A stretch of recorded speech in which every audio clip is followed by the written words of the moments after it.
Hallelujah. Praise the Lord. Hallelujah. Praise the Lord. Hallelujah. ఆదివారం ఆరాధనకు వచ్చామండి. ఎవరి అవసరతలు అనారోగ్యాలు బలహీనత ఉన్న ప్రభు పక్షముగా ఆహ్వానిస్తున్నాను. స్తోత్రం నాయనా. హల్లెలూయా. స్తుతి వందనాలు. సజీవులే కదా నిన్ను స్తుతిస్తారు. నా చేయి పట్టుకుని నడిపించి ఎక్కలేని ఎత్తైన కొండపైకి ఎక్కించి ప్రభువా, మరొకసారి నా ప్రాణాత్మ శరీరాలు మీరు స్వాధీనపరచుకొని యోగ్యమైన రీతిగా నేను ఆరాధించడానికి మీరు ఇచ్చిన కృపను బట్టి స్తుతిస్తున్నాను ప్రభువా. దేవాది దేవా, ఇది కేవలం నీ కృపే నాయనా. అతిశయించడానికి నాలో ఏమీ లేదని మరొకసారి నేను ఒప్పుకుంటున్నాను. నీ సిలువ చాటు నన్ను మరుగుపరిచి నీ పరిశుద్ధ అగ్ని చేత మరొకసారి శుద్ధి చేయండి. యెహోవాను సర్వశరీరులకు దేవుడను, నాకు అసాధ్యమైనది ఏమైనా ఉన్నదాన్ని మీరు చెబుతున్నారు. ఆదివారం ఆరాధనకి వచ్చింటుండగా ప్రభా నాయనా, జీవాత్మ నలుదిశలో వ్యాపించండి ప్రభా. నీవు ఇచ్చినటువంటి వాగ్దానాన్ని బట్టి నీ కార్యాలు మీరు జరిగించుకోండి ఆయన. దుష్టుని దూరపరచండి. చీకటి గోడలు విసునామంలో కూల్చివేయబడును గాక.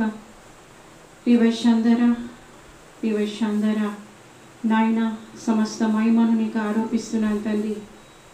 ప్రభా నీకు వందనాలు. కొద్దిగా నేను నీ వాక్యాన్ని ధ్యానించడానికి నేను పూర్ణాత్మతో, పూర్ణ బలంతో, పూర్ణ శక్తితో ఆరాధించడానికి ప్రభా పరిపూర్ణముగా పరిశుద్ధాత్ముడా నన్ను మీ స్వాధీనపరచుకోమని తండ్రిని హెచ్చించి కుమారుని గణపరిచి ఆత్మ చేత నింపి సమస్త మహిమ ఘనత ప్రభావాలు మీరు పొందుకోమని యేసు నామములో అడుగుచున్నాను తండ్రి. ఆమేన్. హల్లెలూయా. హల్లెలూయా. ఒక వాక్యాన్ని ధ్యానించుకొని ఆరాధనలోకి వెళ్దామండి.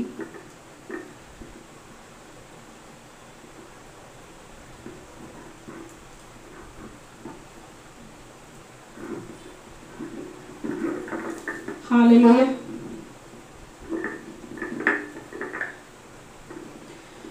మత్తయి శుభవార్త 7వ అధ్యాయం 13వ వచనం 14.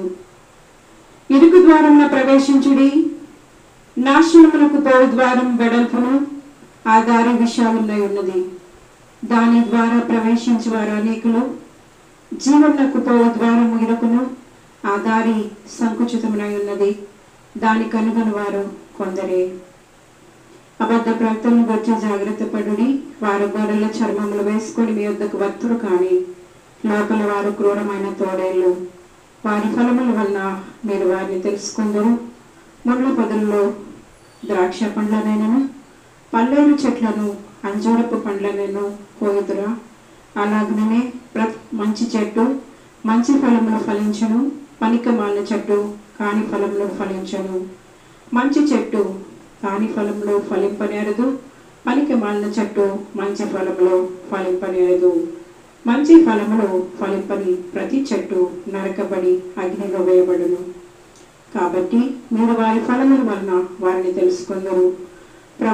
ప్రభువా అని నన్ను పిలుచు ప్రతివాడు పరలోక రాజ్యంలో ప్రవేశింపడు గాని పరలోకమందున్న నా తండ్రి చిత్త ప్రకారం చేయువాడే ప్రవేశించును.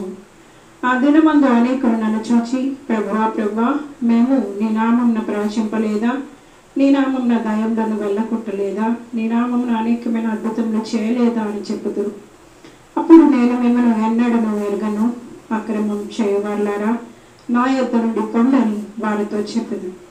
కాబట్టి ఈ నా మాటలు విని వాటి చొప్పున చేయ ప్రతి వాడు బండ మీద తన ఇల్లు కట్టుకున్న బుద్ధిమంతుని పోలాడును. ఈ మాటలు ధ్యానించుకుందామండి. నేనే మార్గం, సత్యము, జీవం అని యేసు ప్రభు చెప్పారు. దేనికి మార్గం? నువ్వు సత్యం తెలుసుకోవాలి అంటే, సత్యవంతులుగా మీరు మార్చబడాలి అంటే, వాక్యమైన దేవుడు కృపా సత్య సంపూర్ణుడుగా శరీరధారిగా మన మధ్యకు వచ్చారు.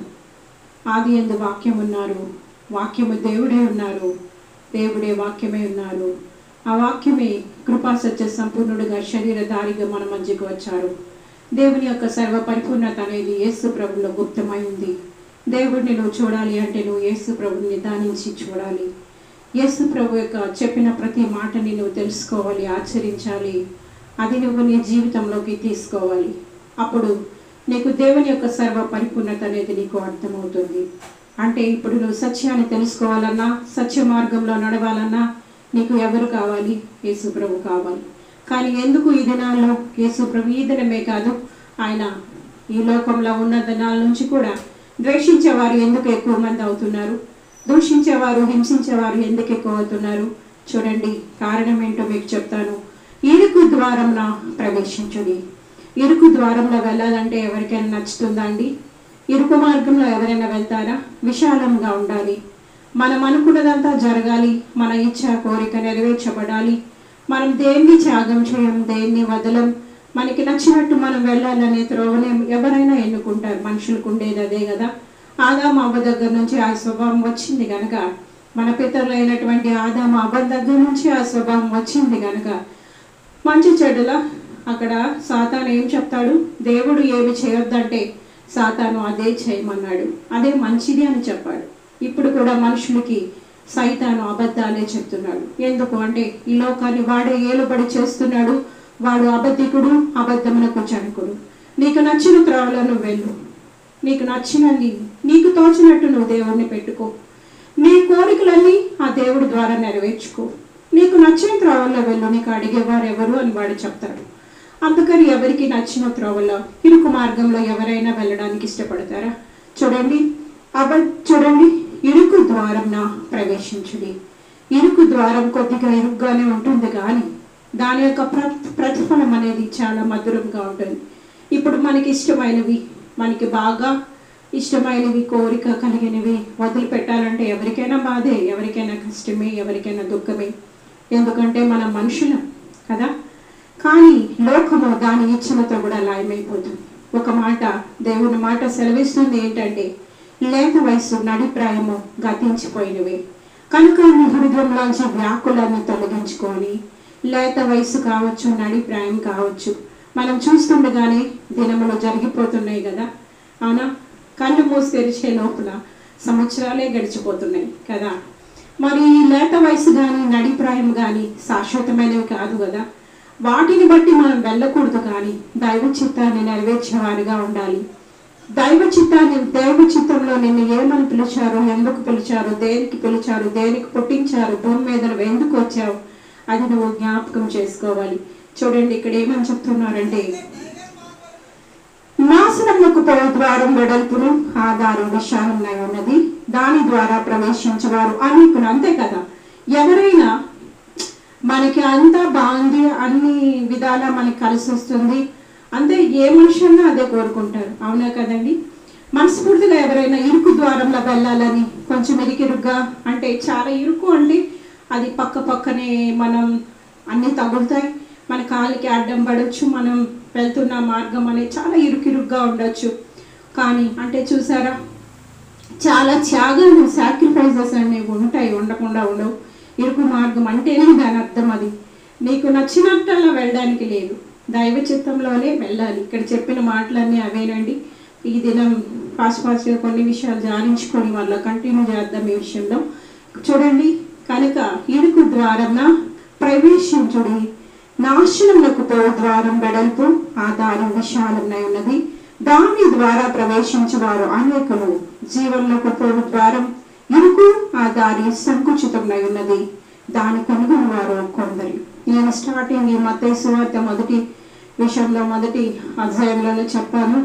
జ్ఞానులు అనబడేవారు ఎప్పుడూ ఉన్నారు. వారు సత్యాన్ని వెతుకుతారు, కనుగొంటారు కదా. చూసారా, సత్య మార్గాన్ని వెతుకుతారు.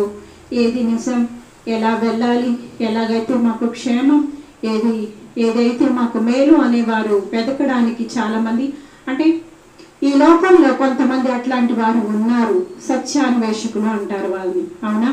సత్యాన్వేషకులు ఉన్నారు. నువ్వు వెతికినప్పుడు నువ్వు కనుగొంటావు. అర్థమైందా? నువ్వు వెతకాలి కదా. వెతికే మనసు ఉండాలి. అసలు సత్యం ఏంటి, నేను ఎందుకు పుట్టాను, నా జీవితానికి అర్థం ఏంటి, భూమి మీద నేను ఎందుకు పుట్టాను, మళ్ళీ ఎక్కడికి వెళ్తాను, ఓకే నేను జన్మించాను, నా జన్మానికి కారణం ఏంటి, మళ్ళీ నేను ఎక్కడికి వెళ్ళాల్సి ఉంది అని ఇక సత్యాన్వేషణ అనేది నువ్వు జరిగిస్తే ఖచ్చితంగా నువ్వు సత్యాన్ని కనుగొంటావు. చూడండి, జీవములకు పోవు ద్వారం ఇరుకు, ఆ దారి సంకుచితమై ఉన్నది, దాన్ని కనుగొని వారు కొందరే అండి.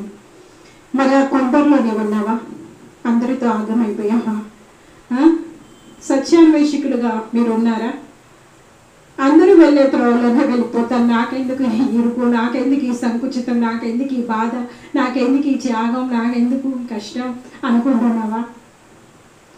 లేదు, నా జీవితంలో దైవ చిత్తం ఏంటి, దైవ పరమార్థం ఏంటి, నా జీవితానికి అర్థం ఏంటి అని సత్య మార్గాన్ని అన్వేషిస్తున్నావా? నువ్వు అన్వేషిస్తే సత్య మార్గాన్ని నువ్వు కనుగొంటావు, ఖచ్చితంగా నువ్వు కనుగొంటావు. చూసారా? కనుక సత్యాన్వేషకులుగా ఉండండి. ఇరుకు మార్గమే కావచ్చేది, కానీ నిన్ను జీవానికి తీసుకెళ్తుంది, నిత్య జీవం ఇస్తుంది. తర్వాత ఒకవేళ విశాలమైన మార్గాన్ని వెన్నుకొని ప్రయాణిస్తున్నావేమో, ఎంతవరకు అది ఉంటుంది చెప్పండి? నీ బాల్య దినములందే నీ సృష్టికర్తని స్మరణ చేసుకోని ఒక దగ్గర దైవ వాక్యం సెలవిస్తుంది. నువ్వు ఇప్పుడు ఏమి త్యాగం చేసావు చూసారట? ఈ భూమి మీద దేవుని కోసం నువ్వు అన్నదమ్ములనైనా, అక్క చెల్లెళ్ళనైనా, తల్లిదండ్రులైనా, భూములనైనా, ఇంకా ఏమైనా నువ్వు త్యాగం చేస్తే నీకు ఈ భూమి మీద 100 రెట్లు ఇస్తారట, నిత్యత్వంలో కూడా 100 రెట్లు ఇస్తారట. పిల్లలు, నువ్వు పిల్లలు, నువ్వు ఏమి దైవరాజ్య వ్యాప్తి కొరకై, లేకపోతే దైవ రాజ్యంలో నువ్వు పాని భాగస్థులుగా ఉండాలని ఇష్టపడి నువ్వేం త్యాగం చేసినా దేవుడు అన్యాయస్తుడు కాదు.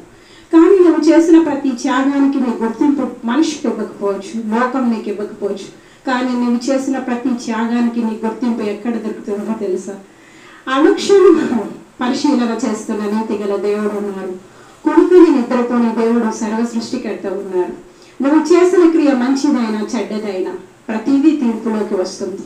నువ్వు చేసిన మంచి క్రియ, చూడండి, నువ్వు చెడ్డ పని చేసి నువ్వు కష్టాన్ని అనుభవిస్తే అది వేరు విషయం. కానీ నువ్వు మంచి పని చేసి కూడా నువ్వు బాధని అనుభవిస్తున్నావంటే నువ్వు మేలు పొందుకుంటావు. చూసారా? కనుక ఏంటంటే సత్క్రియను ఓపికగా చేయాలి, సత్క్రియను ఓపికగా చేయాలి. అర్థమవుతుందండి? నీ నిరీక్షణ వ్యర్థం కాదు. కనుక ఇరుకు మార్గంలోనికే రండి. ఎందుకు అంటే ఇది నిత్యానికి, నిత్య జీవానికి, తండ్రి దగ్గరికి మిమ్మల్ని చేరుస్తుంది. నేనే మార్గం, సత్యం, జీవం అని చెప్పిన యేసు ప్రభుని అంగీకరించండి, రక్షకుడిగా చేర్చుకోండి. ఇరుకు మార్గంలో ఈ దారి మీకు చూడడానికి సంకుచితంగా ఉండొచ్చు, ఇరుకుగా ఉండొచ్చు, మీరు అనుకున్నదాన్ని అవ్వకపోవచ్చు, కొన్ని త్యాగాలు మీరు చేస్తూ ఉండొచ్చు. కానీ దానికి 100 రెట్లు భూమి మీద ఇవ్వగలరు, పరలోకంలో కూడా ఇస్తారు. కనుక యెహోవాను సర్వసరులకు దేవుడను, నాకు అసాధ్యమైనది ఏమైనా ఉన్నదా? అనేకులు వెళ్తున్నటువంటి ఆ యొక్క విశాల మార్గంలోనే ప్రయాణించాలనుకుంటున్నావా? అయితే అది అంతము చాలా విచారగ్రస్తంగా ఉంటుంది, చాలా భయంకరంగా ఉంటుంది. నువ్వు సత్యాన్వేషకులుగా ఉంటే ఖచ్చితంగా నువ్వు సత్యాన్ని తెలుసుకుంటావు, నిత్య జీవాన్ని పొందుకుంటావు. నువ్వు చేసిన క్రియ మంచిదైనా చెడ్డదైనా. ఒక ఎగ్జాంపుల్ మీకు చెప్తా చూడండి. నాకు పక్కింటి షానాజు ఎప్పుడో వాళ్ళు మాకు హెల్ప్ చేస్తారు. నాకు ఎస్పెషల్లీ ఏమైనా అడగగానే వాళ్ళు నాకు హెల్ప్ చేస్తూ ఉంటారు. చూడండి, మనకి అన్నీ ఉండి అంతా ఉన్నప్పుడు వచ్చి హెల్ప్ చేయడం వేరు, అసలు ఏమీ లేనప్పుడు వీళ్ళు తిరిగి మాకు ఏమైనా ఇస్తారా ఇవ్వరా అన్న టైంలో కూడా హెల్ప్ చేయడం అనేది గొప్ప విషయం. ఇలా కొంతమంది నా జీవితంలో ఉన్నారు. అలాగే షానాజు నాకు ఎప్పుడు పిలిచి కొన్ని మొక్కలు ఇచ్చేవారు, నాకు ఇంట్రెస్ట్. ఆవిడ ఒక ములక్కాయ చెట్టు ఇచ్చారు నాకు, చిన్నది చెట్టు ఇచ్చారో ఏమిచ్చారు, సీడ్ ఇచ్చారో తెలియదు, మొత్తానికి వేసాం. ఇక్కడ వచ్చిన స్ప్రెడ్ అయిన ములక్కాయ చెట్లన్నీ ఆ చెట్టు నుంచి వచ్చాయి. తిరిగి వాళ్ళ దాని దగ్గర నుంచి ప్రతిఫలం తీసుకుంటారు కదా, అందుకే నేను ఆ పైన ఆకులు కోయను. ఖచ్చితంగా వాళ్ళ అవసరానికి వాళ్ళు వాడుకో, అలాగని ఎక్కువ తీసుకొని పెట్టుకుంటామని వాళ్ళ ఉద్దేశం కాదు. మా గార్డెన్ చెత్త అంతా వాళ్ళ ఇంటి వైపు వెళ్తుంది ఎక్కువ, కానీ వాళ్ళు పట్టించుకుని పక్క ఇంట్లో వాళ్ళు కూడా. కనుక సుజాత వాళ్ళు కూడా చెప్పుకోవచ్చు. వాళ్ళు కూడా సహాయం చేయడానికి ముందే ఉంటారు. కోర్స్ వీళ్ళు కారణం లేకుండా చేస్తారు, వీళ్ళు కొంచెం కారణం పెట్టి చేస్తారు, అంతే తేడా. కానీ ఎవరైనా హెల్ప్ చేయాలి కదా. కనుక ఏంటంటే ములక్కాయ చెట్టు వాళ్ళు నాకు సీడో చిన్న చెట్టు ఏమి ఇచ్చారు నాకు గుర్తులేదు, మొత్తానికి అదే పెద్ద చెట్టు అయింది.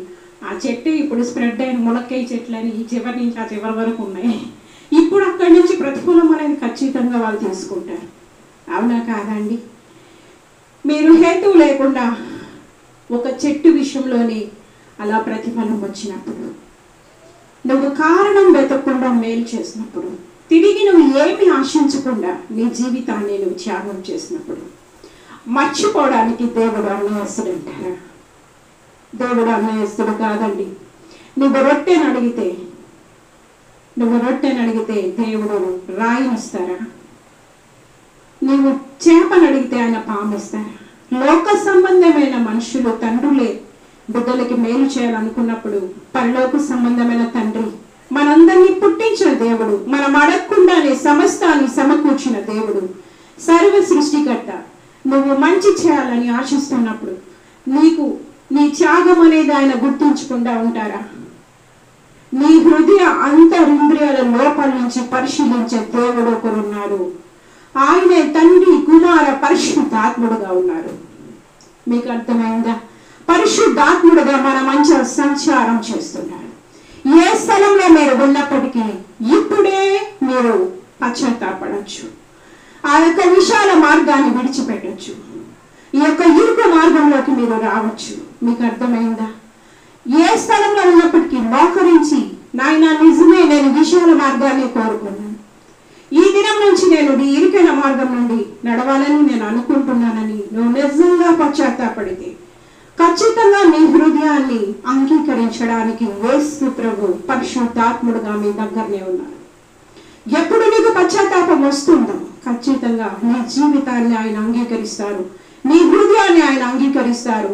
నిత్య జీవానికి వెళ్ళే వరకు నీ చేయి పట్టుకొని, కొన్ని తప్పటడుగులు నీకు పడినా నీ చేయి పట్టుకొని ఆయన నడిపిస్తారు. మరి అలా పశ్చాత్తాపడతావా? ఎవరో చూస్తారు, నీకు తర్వాత విషయాలు కూడా నేను మాట్లాడతాను. చూస్తారు, ఎవరో పెడతారు, ఏదో చేస్తారు, దేవుడు నిన్ను చూస్తున్నాడు. కొనుక్కొని నిద్రపోని దేవుడు నిన్ను చూస్తున్నాడు. ఎవరు నిన్ను చూసినా చూడకపోయినా నువ్వు చేసిన ప్రతి క్రియకు, అది మంచిదైనా చెడ్డదైనా, తిరిగి ప్రతిఫలం ఇవ్వడానికి దేవుడు సిద్ధంగా ఉన్నారు. హల్లెలూయా, హల్లెలూయా. నిత్యం స్తుతించిన నీ రుణము తీర్చలేను, సమస్తం నీకిచ్చిన నీ త్యాగం మరువలేను. నిత్యం స్తుతించిన నీ రుణము తీర్చలేను, సమస్తం నీకిచ్చిన నీ త్యాగం మరువలేను. రాజా రాజా రాజా రాజాది రాజము నీవు, దేవ దేవ దేవ దేవాది దేవుడవు. రాజా రాజా రాజా రాజాది రాజము నీవు, దేవ దేవ దేవ దేవాది దేవుడవు. నిత్యం స్తుతించిన నీ రుణము తీర్చలేను, సమస్తం నీకిచ్చిన నీ త్యాగం మరువలేను. అద్వితీయ దేవుడా, ఆది అంతమయున్నవాడా, అద్వితీయ దేవుడా, ఆది అంతమయున్నవాడా, అంగలార్పును నాట్యముగా మార్చివేసిన నా ప్రభు, అంగలార్పును నాట్యముగా మార్చివేసిన నా ప్రభు. రాజా రాజా రాజా రాజాది రాజు నీవు, దేవ దేవ దేవ దేవాది దేవుడవు. నిత్యం స్తుతించిన నీ రుణము తీర్చలేను, సమస్తం నీకిచ్చిన నీ త్యాగం మరువలేను. జీవమైన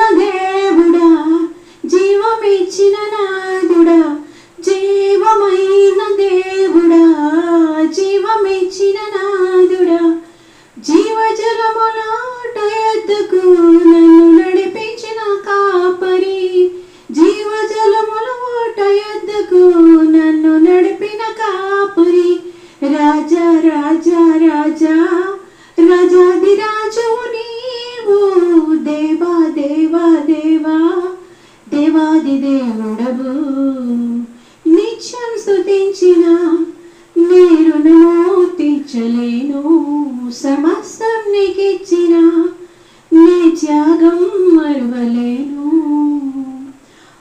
హల్లెలూయా. నైనా గడిచిన వారంలో మీరు గడిచిన దినములన్నిటిలో మీరు చేసిన ప్రతి మేలు మహోపకారాలన్నిటి బట్టి స్తుతిస్తున్నాను బాబు. నేనేమై ఉన్నానో కేవలం నీ ఉచితమైన కృపే అయ్యా. తండ్రి, వెనుక ముందు ఆవరించిన దేవుడు నాయన. తండ్రి నాయన, రాత్రి అగ్ని స్తంభముగా, పగలు మేఘ స్తంభముగా చుట్టూ ఆవరించిన దేవుడు కనుక నేను స్తుతిస్తున్నాను నాయన. ఏమిచ్చినా నీ రుణం నేను తీర్చలేదు తండ్రి. ఇటు రీతిగా ప్రభా నాయన సమాజ సంఘములలో ప్రభా నిన్ను ఆరాధించుకునే యోగ్యతని, కృపని మరొకసారి నాకు దయచేసినందుకు నేను స్తుతిస్తున్నాను బాబాయ్. రాజాది రాజా, దేవాది దేవా నాయన, నీకు నా హృదయపూర్వక కృతజ్ఞత అర్పిస్తూ ఉన్నాను ప్రభా. మా దేశం పట్లగా, ప్రపంచం పట్లగా నాయన ఇంకా నేను అక్కడ ఆలస్యం చేస్తూ తండ్రి నీ కృపని నాయన తక్కువ చేయకుండా ప్రభా నాయన నీ దయాపూర్వక సంకల్పాన్ని బట్టి నాయన నీవు ఇంకా ఎదురు చూస్తున్న దేవుడవు నాయన. దినమెల్లా చేతులు చేస్తూ నాయన పిలుస్తున్న దేవుడవు నాయన. ఎవరు నశించిపోవడం నీ ఉద్దేశం కాదు, ఎవరు నాశనానికి వెళ్ళడం నీ ఉద్దేశం కాదు నాయన ప్రభా. అందరూ అంతటా మారి మనసు పొందాలని ఇష్టపడుతున్నావు గనుక నీ యొక్క కృపా సమృద్ధిని బట్టి చాలి పడుతున్న దేవుడు గనుక స్తుతిస్తున్నాను నాయన. నశిస్తున్నటువంటి వారి విషయంలో ప్రభా దినమెల్లా నాయన నీ కన్నీరు తిరిగి నాయన రక్తంలాగా కారుస్తున్న దేవుడు గనుక, రక్షకుడు గనుక స్తుతిస్తున్నాను ప్రభా. మరొకసారి పరిసర ప్రాంత ప్రజలందరినీ నీ చేతులకు నేను అప్పగిస్తున్నాను నాయన. వారి జీవితాల్లో కూడా మీరు చేసిన మేలన్నిటి బట్టి స్తుతిస్తున్నానయ్యా ప్రభా. నీకు వందనాలు నాయన తండ్రి. మా రాష్ట్రాన్ని బట్టి, మా జిల్లాని బట్టి, మా దేశాన్ని బట్టి, ప్రపంచంలో నేను జరుగుతున్న ఆరాధనలన్నిటి బట్టి నీ ప్రియ బిడ్డలందరిని బట్టి స్తుతిస్తూ ఉన్నాను. నా తోడు ప్రతి మోకాలు వంగుతుంది, ప్రతి నాలుకను స్తుతిస్తుందని నీ వాగ్దానాన్ని నేను ఎత్తు పట్టుకుంటున్నా. రిఖాశ్య అవునన్నట్టుగా నీ వాగ్దానాలు మీరు నెరవేర్చే దేవుడవు నాయన ప్రభా. మీకు వందనాలు చెల్లిస్తున్నానయ్యా. నీ మాయవ చేత ఆవరించండి నాయన. జీవాత్మను దిశలో వ్యాపించండి ప్రభా. అనేక మంది ఇరుకు మార్గాన్ని ఎన్నుకోవడానికి నాయన నీ కృప చూపిస్తున్నావని నమ్మొచ్చి నిన్ను స్తుతిస్తున్నాను బాబు. తండ్రి నీకు స్తోత్రం స్తోత్రం. మహిమాన్వితుడా, మహోన్నతుడా, పూజ్యనీయుడా, పూజార్హుడా, గొప్ప దేవుడా, సర్వ సృష్టికర్త, సర్వోన్నతుడా నీకు వందనాలు నాయన. సర్వ సృష్టికర్త నీకు స్తోత్రం చెల్లిస్తున్నానయ్యా. యెరూషలేము పట్టణాన్ని బట్టి, ఇశ్రాయేలు దేశాన్ని బట్టి స్తుతిస్తున్నాను నాయన ప్రభా. నాయన ఎవ్వరు నాయన నశించిపోకూడదని నాయన, ఎవ్వరు కూడా నాయన ఆ యొక్క విశాల మార్గంలో పడి నాయన భయంకరమైన ఆ యొక్క అగ్నిలో వారి జీవితాలు అంతం అవ్వకూడదని నువ్వు ఇష్టపడుతున్న దేవుడు నాయన, ఎదురు చూస్తున్న దేవుడు కనుక నాయన నీ పాదాలకు నాయన కోట్ల స్తుతి స్తోత్రాలు నేను అర్పిస్తున్నాను. నీ ప్రేమను బట్టి మరొకసారి స్తుతిస్తున్నాను నాయన. మానవ జాతిని మీరు ఎంతగానో ప్రేమిస్తున్న దేవుడు కనుక స్తుతిస్తున్నాను ప్రభా. నాయన ప్రేమమైన, దయమైన, కరుణమైన నాయన నీ త్యాగం కొరకే ఏమి ఇవ్వగలం తండ్రి. కేవలం నా రక్షణ పాత్రను చేతబూని నీకు నా హృదయపూర్వక కృతజ్ఞత స్తుతి స్తోత్రాలు నాయన. మా కుటుంబం, రక్త సంబంధికులందరిని బట్టి, మా బిడ్డలందరినీ బట్టి నేను స్తుతిస్తున్నాను ప్రభా. నాయన వారి జీవితాల్లో కూడా మీరు చేసిన అత్యధికమైన మేలులన్నిటి బట్టి స్తుతిస్తున్నాను నాయన. ఏది ఏమైనా మట్టికి కవశ్యరి వశ్యందర సంపశికవరి వశ్యందర నీ చిత్తానికి లోబడ్డం, నీ చిత్తంలో నడవడం అనేది కేవలం నీ కృపే గనుక నాయన. నీ వశీకరం అబద్ధర బక్కునియా ప్రభువా ప్రభుని పిలుచు ప్రతి వాడు పరలోక రాజ్యం ప్రవేశించడు కానీ ప్రభా నీ చిత్తాన్ని నెరవేర్చు వారు మాత్రమే పరలోక రాజ్యంలో కనపడతారు కనుక నాయన తండ్రి. నాయన ఇంత సంకుచితం ఇరుకైనప్పటికీ నాయన ఇరుకు మార్గంలో నడిచే కృపని ప్రతి ఒక్కరికి మీరు అనుగ్రహించి సమస్త మహిమ ఘనత ప్రభావాలు మీరు పొందుకోమని యేసు నామంలో స్తుతి ఆరాధన అతి వినయముగా సమర్పిస్తున్నాను ప్రియ పరలోకపు తండ్రి. ఆమేన్. హల్లెలూయా, హల్లెలూయా, హల్లెలూయా.